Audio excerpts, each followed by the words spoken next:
The pandemic has led us to rethink and reimagine what the future will look like for both business and workforce. The way we think and act has undergone a sea rather an ocean of change. The past few months have seen the world react to crisis, including the circumstances, and organizations all have evolved by adjusting to this shift.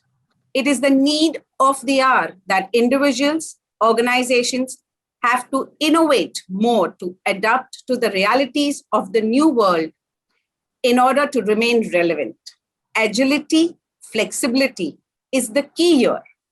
By being able to provide a good balance between work life and personal life, organizations would be able to improve their employee strategy and especially the talent acquisition strategies, as they are the key for any business success. With this, I would start my question to Mr. Nikhileshwar. Hi, Nikhilesh. Hi, how are you, Benaifer? Hi, thank you for being here and thank you for removing time. So, Nikhilesh, I would like to share a question with you, or rather would request you to share your inputs on this. Experts believe that COVID-19 pandemic will have long-lasting effects on the recruitment industry. In your opinion, how will the recruitment planning look after COVID-19? How can recruiters and hiring managers prepare themselves to brace the change and manage the talent challenges of COVID? Thank you, Benaifer, for that question. And very relevant for us now, right? Like you said, it will be a long-lasting impact, but have we not already started seeing that impact in the way we recruit or the way we engage with our colleagues right now? I look at it from three perspectives, right? One is the profile of demand itself is going to change. The skills that you will be hiring for in future, as well as the softer aspects of that skill will change. And we can see that already happening in the industry that I come from. The second bit is your supply for these skills changes a lot. Earlier, the untapped parts of talent that you were not able to look into. For example, sitting here in Delhi, I could not look at hiring in Manipur or Imphal. So the geographical spread itself changes. Untapped workforce that was not able to get in, like a lot of females who were not ready for 9-to-5 jobs, people who were differently able, who were not going to become the part of normal work stream or workforce can also be tapped. So that sort of opens a whole range of opportunities for recruiters and hiring managers. The question is, are we able to tap into that market or tap into that supply pool? And hence the way you manage your candidates from a pipeline perspective is going to be very, very different. So earlier, you would get 100 CVs for a job that needed 10 people, right? Now, today, that number exponentially increases. So it's extremely important that you're able to source that profile and screen it well. That involves more AI getting involved into your screening process, more and more tools and technologies. You have to involve video interviewing, right? Because now everyone can interview at any point in time. So in short, technology will become much more important in the way you hire. Into that entire equation comes, the managerial behavior, the opportunities that managers bring in getting people on board, right? Do they need to change themselves? And there is a need to change themselves, because until your mindset changes, until you're ready for a workforce that is much more enabled and works without supervision, nothing else can change. And probably the last one is, in this entire context, how do you still maintain and manage the employee experience, the candidate experience, right? So you don't want the candidate experience to suffer. So all of us in the process will have to sort of undergo that mindset change. And I'm hoping we as HR professionals and managers are ready for that. Thank you so much. I want to reiterate on the 3 points or factors that you highlighted. One is the artificial intelligence, the experience, and the flexibility with the new generation that we are going to cater to. So thank you so much. Going around, Sumathi. Hi. Hi. How are you? Fine. Thank you so much for being here and removing time for us. My next question is, how well can technology be used to inform, transform, and empower HR decisions? Will technology and evolving practice of HR redefine the workforce and the definition of desirable talent? See, I feel across the industry, HR function faces the brunt of sourcing and engagement, engaging talent amidst of all this disruption and which we have never experienced before. I think currently all industries and across the entire HR industry has transformed the way we are working. 100% system-based process, as my previous speaker spoke, and it is measurable at every stage. All parties involved interact only through system, end-to-end model, be it right from recruitment, as you said, be it a candidate module or a database or recruiter module or hiring manager tool, and then post-offer module, then induction, and then go on. We have boards, tools, assessment, parser for database, AI for screening. All this is I would say has enabled us, and it's an outcome-driven based tool that's been implemented across. At the same time, complying to our regulations and internal compliance directives, we have not compromised on that. We have quickly geared up, and we're adopting even technology or embracing technology so closely. And why it happens is because I think 70% or 75 to 80% of our workforce are going to be millennials, right? That's what our survey predicts or anything. So these millennials are raised on technology, right? And for them, using this, and in every organization, I think millennials will slowly kind of take the highest percentage of workforce. So for them, using this and has been a bit very easy, and the entire digital transformation or technology transformation that we have done is quite valuable, especially in this world of VUCA. I'm sure you all know what VUCA means. So in the world of VUCA driven by SMAC, I think it has really, all that we spoke earlier, has really helped us to move forward the way we work, and even the workforce. See, it's a complex new world now. Skill shortages continue to be there. And then integrated technology that evolves has been as fast as it can be adopted because of this virtual situation. And the workforce demographic, unlike any other in history, is posing a major challenge to organization. With all this melancholy that we are hearing, on news encasing us, it's strengthening to hear that HR functions continues to provide a seamless employee experience by leveraging the power of new age tools. So looking ahead, flexibility would be important. Enhancement and experimenting will be the norm. That's how I look at it. We are testing new approaches. All of us are testing new approaches and learning better approaches to find and evaluate talent, best practice to retain and manage the workforce that benefit the job seekers or organizations or the months and years to come, and the way we move. I think let technology help us in all ways, like machine learning or artificial intelligence, or with all the advanced, we need to keep enhancing and raising the bar, to help in this kind of a situation or in future, because it's not going to be the same. I think I'm going to take away the key factors of being millennium and compliance. I think they go hand in hand, but it's difficult to get them to be compliant. But with the technology, enhancement, and experimenting, like you very, very, very well highlighted, I think that's where we will all headed to. So going around, we have Anant. Hi, Anant. Hi, Benaifer. Hello to all the panelists. Nice to meet all of you. Hi. Thank you so much for coming here and spending time for us. The pleasure. Yes. Thank you.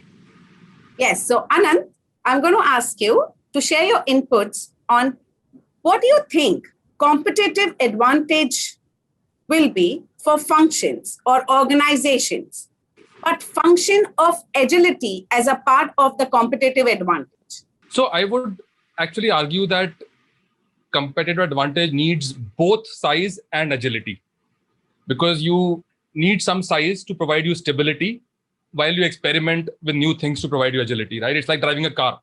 You want a car that goes fast, but also is stable. And therefore, it's a matter of and which is exactly why you see growth as the key metric in almost everybody's scorecard nowadays. It's a small company or a big company, they all want to grow and they all want to become bigger because that provides them stability and market share and so on. So I would say that for any system to function, and we will talk about TA in a bit, you need some kind of stability and size and process machine working. And then some part of it you can put towards experimentation and innovation and agility. And I'll give you an example. We recruit, let's say, around 200 positions at a time at one point in time. We can't afford to be agile in everything in all respects. So we know there's some positions which are more regular hiring. There we can follow our time-tested process. But there are some skills that you're hiring which require a different approach. And that's where you can make it agile, right? Now that brings me to the second portion, which is, since the topic is about evaluating our TA strategy, how do we build competitive advantage into our TA strategy? That is the main question, I think, in the audience mind as well. I would say our TA or any system for that matter has primarily 4 metrics, right? There's time, there's cost, there is quality, and there is a stakeholder experience. Now we are amazing at measuring time and cost most of the time, right? We always have SLA metrics, we have cost metrics, etc.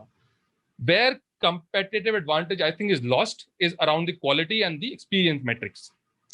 So all of us, I think, should have some kind of a system to figure out whoever we're recruiting through our TA channels, are we achieving the right quality?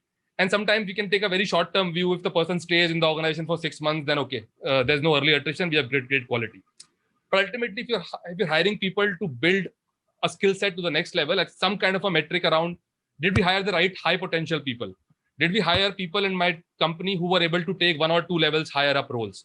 Did I hire people who were able to deliver high performance, right? So we need to have some long-term quality metrics on TA if we want to have advantage there. And second is candidate experience, right? How many companies are really good at giving feedback through the process? We interview probably 10x the candidates that we recruit, and almost all of them never get to hear back from the company if they're not selected. And then they become a negative voice of your brand in the organization, and that inhibits their ability to attract, right? So I think it should be a must for all TA professionals to ensure that some kind of feedback is going back to the candidates, and the candidates who are not making it to your process are going through the same experience. They will obviously be disappointed, but they should have the same experience or similar quality of experience as the people you selected. It's like you walking into a shop. If you don't buy anything and you're not treated well, you will never go back to that shop, right? So it's not only for the customer, but also for the people who came into the shop that the experience matters. So I would say build quality metrics and build experience metrics into your TA strategy for a long-term competitive advantage, along with time and cost that most organizations already have. Great, Anant. I think what I will take away from your inputs is going to be the experience and the feedback. I think feedback is a key for everything. You have to offer your feedback in terms of whether you pass, you fail, you hired, you're not hired, anything that is done, but in a constructive way. And I think that being a part of your any metrics is very critical. I would go back to Nikhileshwar and Sumathi. Would you like to share any of your inputs on this? Where size versus of the organization versus the agility? So, okay, go on, please go on. So I was saying what Anant articulated actually made a lot of sense, right? So at some point in time, both of us have worked for an organization which was very big but very agile, right? So, and then that's how you really need to evolve your strategy, right? And then which is why, I mean, a firm like the ones that I work for Natwest, and we've said, let's involve and inculcate agility into everything that you do. So despite being big, you are using agile ways of working into every team, including, HR teams, your recruiting team. So everything is sort of built around that construct and concept of agility. So imagine a large organization when works around the construct and concept of agility is much more effective. So these two aren't mutually exclusive, is what I would say. That's a good point. Sumathi, you were sharing something. No, adding to what Nikhilesh said, I think, simplification is very important at this point of time. So digitization and digitalization will also help in this, to automate process and reduce the time on repetitive tasks. If gone are those days, right? Post and then pray and you get mid-20s. That's how we were doing recruitment. And before the pandemic situation, we would have a walk-in drive and you will have 100 people walk in, or 300 or 500 people walk in, and you can close 100 positions a day. But in the virtual situation, everything has changed. Initially, we struggled. We really struggled. We didn't know how to, though AI was there, it was in the recruitment function, parser was in recruitment function, everything we had. But when the situation came overnight, I think enhancing all this digitization along with digitalization and harnessing technology and embracing all that helped. But at the same time, I think simplification, so that what is redundant should be removed. And now recruitment, we have to speed. Imagine assessing a candidate sometimes can take 40 minutes, or candidates entering into a career portal and filling. And especially for millennials, to say they like things to happen in click of a button, or maximum 2-3 clicks. Beyond that, they're going to look out for another organization who doesn't allow you to click. Snap of a finger is what I will say. Yes. And everything has to be very instant, outcome should be instant, everything. So the speed and agility is very important, during this time. And you need to maximize the, candidate experience. And then, you also have to be cost effective. The survey also says, most of them, after the virtual thing, the total cost of these, operations of doing all this, has brought down by 30%. And efficiency and reduce to rework. And all these decisions, whatever it is, it should be outcome based and measurable at every stage. And yes, catering to the millennials, everything should be available on mobile, just not on relying on the system. It should be mobile friendly, so that people from tier 2 or tier 3, even if they apply, it should be very user friendly. So I think a simplification through automation and looking at a strategy kind of on solutioning and value adding, and also keeping our clients in mind, which is very important. The end user, your stakeholder, and your clients in mind. I think the entire HR function should also move into that direction and should also work on a revenue model, is what I feel. Thank you so much. And thank you all. Going on to the next round for us, we have Anant. I would like to invite you again. What are the critical differences observed in the culture amalgamation between hires made at the leadership level and at the entry level? And how do you facilitate smoother integration in all of this as a talent acquisition person? So actually, when we attract talent, we normally end the process by saying offer accepted or candidate joined, right? But there's a major part that is about integration of that person in the system, right? Which is where the onboarding and induction comes into play. And often I have seen that's no man's land.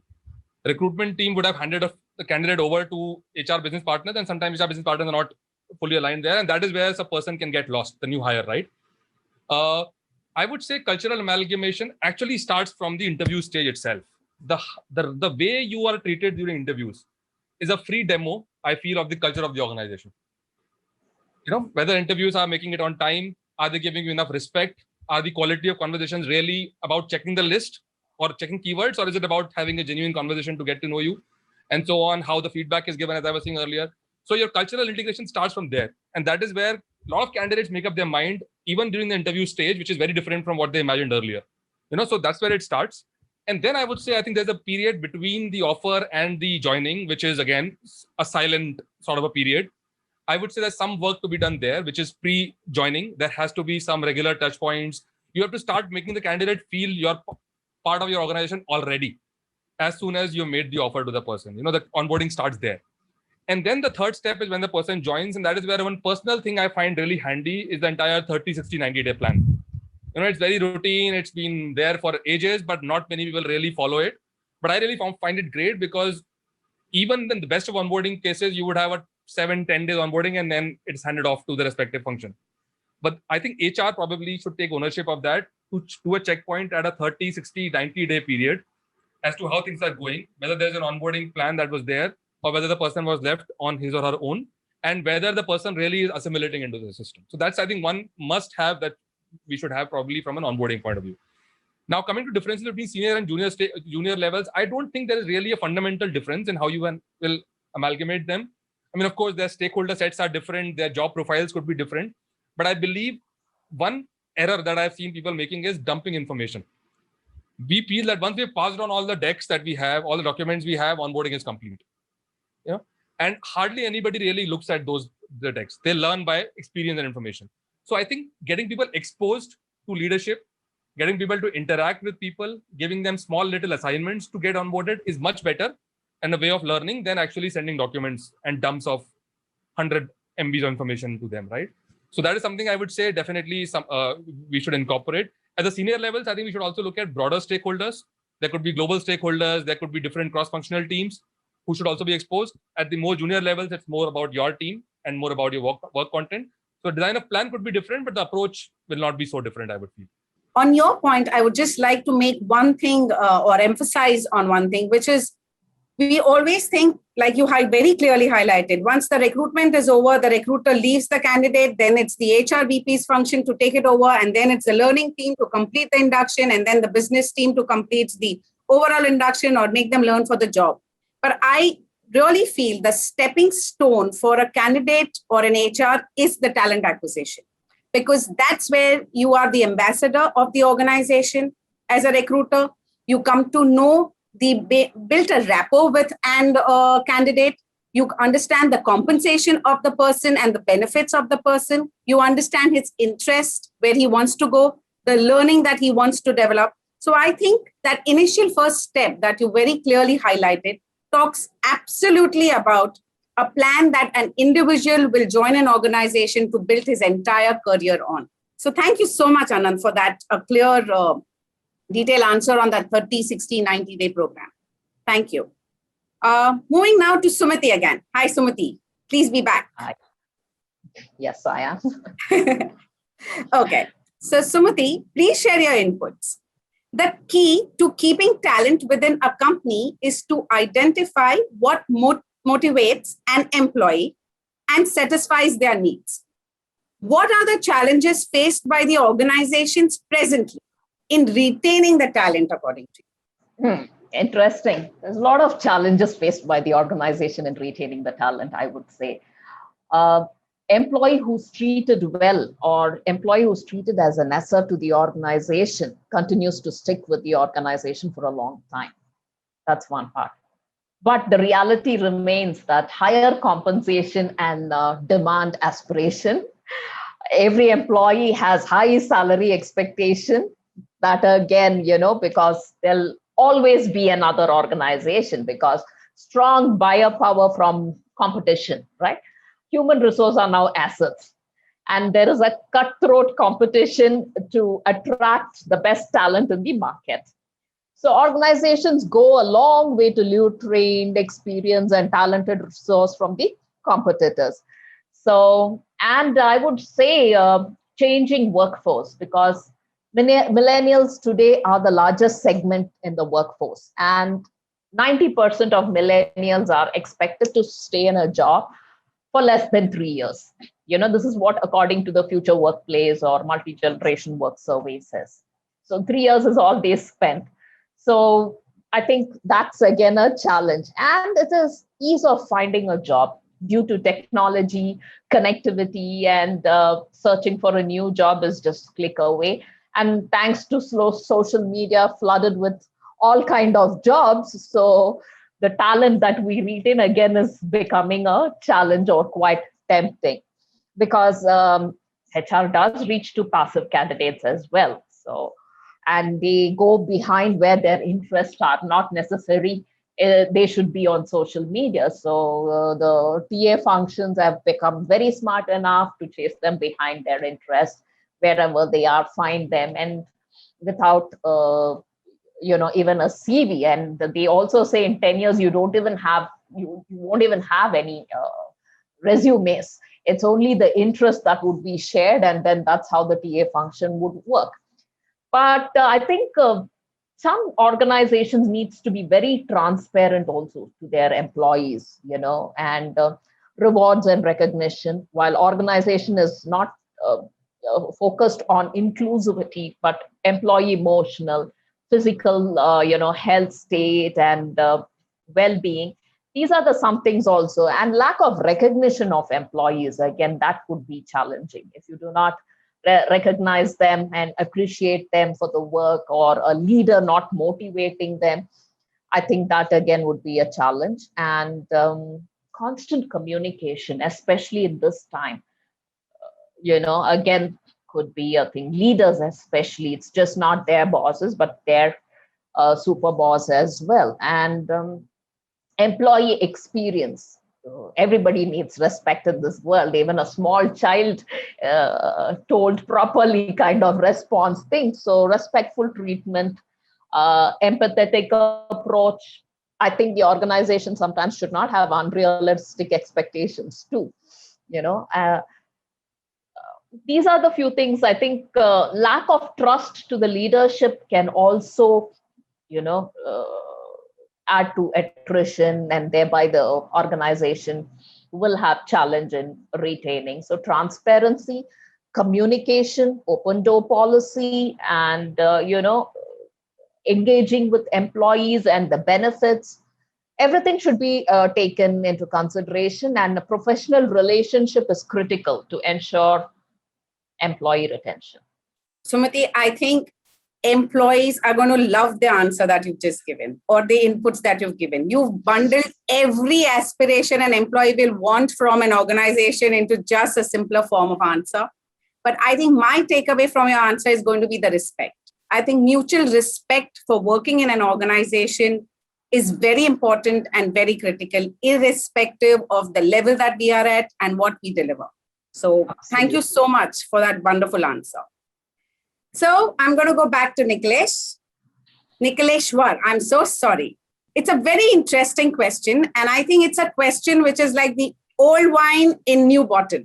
We always had that. The names that I'm going to use in the question is a little different from what we call them, say, freelancers or apprenticeship or some things like that. But yes, so the question is, are gig workers and liquid workforce, which we face a lot nowadays, they are a significant solution for all talent management issues? Do you think so? That's one. And the second part is, will they promote happier and more productive workforce because they will have to choose their own time and stuff? And then what will an organization benefit if they go or reap from these kind of workforce, and if they go this way? So yes, Nikhilesh, the most latest or the trended answer will be yours. Yeah, thank you, Benaifer, for that question, right? So gig workers always existed, like we all know, right? Somewhere in 2020, I was reading a paper where they said in 2021, 60% of the workforce will be gig workforce. At least not true for India right now, right? So are there advantages associated with gig working? Of course there are, right? And then multiple of them, especially if you look at the way we're hiring right now, the fluctuations in demand that happen, the skill profiles that you need, more often than not, you will find that it's hard to hire for long-term needs for your organization for those skills, right? So if you have a short-term skill spike need, you can go ahead, easily tap into the gig workforce. It is beyond boundary, right? It's a boundaryless talent pool. So sitting in US, you can tap some workforce in Japan and it becomes yours for the time or project that you need it for. I think the second advantage it offers is, it helps you scale up and down very easily. So I have a spike in demand, there's a big project coming in, go ahead, hire, and then you can spike down with expectations very clearly set. So I think that entire emotional issue of I need to have this for long term does not happen because the expectations is mutually set. The third bit is, and I'm talking about advantages first. So you're not building a permanent cost into your books. So you basically are financially much more flexible. Plus the fact that, you don't have to budget for things like benefits, retirals, provident fund, etc. into your cost structure. So there is a bit of financial advantage. There's a bit of skill advantage. But And then, does it provide a more happier workforce? I would say the expectations are set up front, right? So I would not say whether it provides a more happier workforce or less happier workforce. Look, any business which has to survive on a combination of your permanent workforce and a gig worker, right? Because things like long-term vision for an organization, how do you build that if you don't have a consistent talent, pool which works with you over 3, 4, 5, 7, 10 years, right? How do you build culture is extremely important. And to me, that's an essence. That's where we may have to rethink in terms of how do we get gig workers to become inculcated as part of culture. How do you take care of things like data privacy? There are a lot of jobs which will require that permanent sort of commitment. How do you do that? And lastly, are these workers, being exploited? And you will see that that's happening in a lot more industries, right? So what they went through during pandemic, how did they find jobs? Some of them benefited, but there were some jobs which actually suffered. So I do not know if it will lead to a more happier workforce, but it will of course lead to a much more vibrant workforce, because the workforce that's coming in to do the gigs is one that loves its flexibility. You give me a job, it will get done, and I will deliver it to you with AAA quality. So a happier manager, happier project, and a happier worker, right? So that, of course, is a positive of it. But in the long run, how do I build my career is very much self-dependent. And that is a very different sort of feeling. A gig worker thinks I can build my career by working in variety of skills. And I'm referring back to what Sumathi was talking about. The variety of experience that this working gives to an employee is very different. So if I'm a gig worker, I can experience 10 different organizations in the 2 years that I work. And that gives me a very different sort of learning. So those are the multiple aspects which make it much more exciting. Increasingly, I do see this is going to become a critical part of the way we work. But I think it will always be a combination of what you call as your core workforce that will continue to be with you long term as a part of your strategy, and the embedded work that's going to come in as part of your requirements that keep coming. Thank you so much. And I think you've covered most of the aspects and all the aspects of the trends versus what we will face if we bring in that trend, and how it is going to work for all. So I think with this, we come to an end of this session. And I would like to thank each one of the panelists here. And thank you for being a great panel here. And thank you so much. All of y'all, stay safe, be happy, and stay home. And take care of yourselves and your organizations and your family. Thank you.